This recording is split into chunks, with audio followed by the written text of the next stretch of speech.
जोंनि बर' लिडारफोरा बयबो मदद खालामनो थाखाय खावलायहरनाय थाबाय बे नोंसोरनि रादाबनि गेजेरजों मानो होनबा रावबो दिनैसिम लखिमपुर लकसभा समस्तियाव बर'नि गेजेराव दिनैसिम सिखारनो हायाखै फार्स्ट टाइम आं सिखारदों बेनिखायनो जेसेबां बर' लिडार दं बर' सुबुं दं बर' जोहोलावफोर दं बर' लाइमोनफोर दं बयबो जेन हेफाजाब होनो थाखाय आं गुरै खावलायहरो मेनलि जाथिनि थाखाय जेबो बेयो जोंनि जाथिनि थाखाय आरो बे एन्टायार लखिमपुर लकसभानि थाखाय बे जेबो बुंनोबो हाया रावबो होनो हाया आं इस्यु दं दिनै मिसिं अट'नमास काउन्सिला 60 दल जानांगौ बर' अट'नमास काउन्सिलाव फान्ड फैनांगौ सनवाल अट'नमास काउन्सिल बेफोरबायदिनो बिभिन्न जातीय समस्या दं बेफोरनि गेजेराव आरो मेन समस्याया जादों जोंनि दैबानानि समस्या बेनि सोमोन्दै जोङो गोख्रोङै दिल्लीयाव जोङो माथो होनांगोन राव होनांगोन बेनो आरो समस्या मेरला समस्या दं आरो बर'नि ओंखारदों बर'आ खौसे होननानै मानो बुङो जुदि फोथायनो हायाबा आं बर' ओंखारदों बर'आ खौसे दं होनना आं सानो बेनिखायनो बर' फिसा ओंखारदों बर'नोनो भट होगोन बर'आ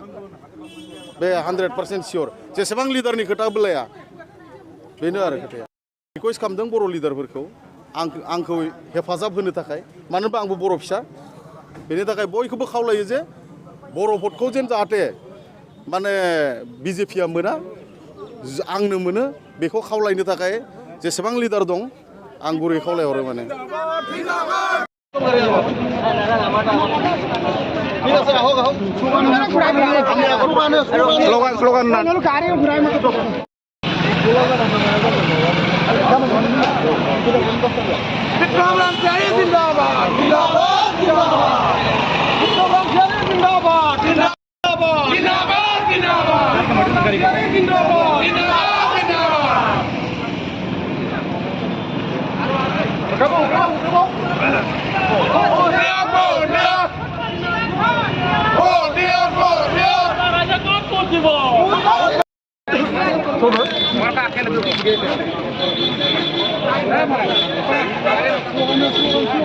स्लोगान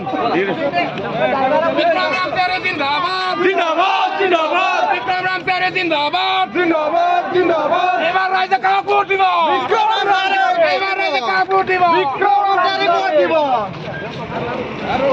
ফুটবলার সিনাত ভোট দিয়া ভোট দিয়া ভোট দিয়া ফুটবলার সিনাত ভোট দিয়া ভোট দিয়া ভোট দিয়া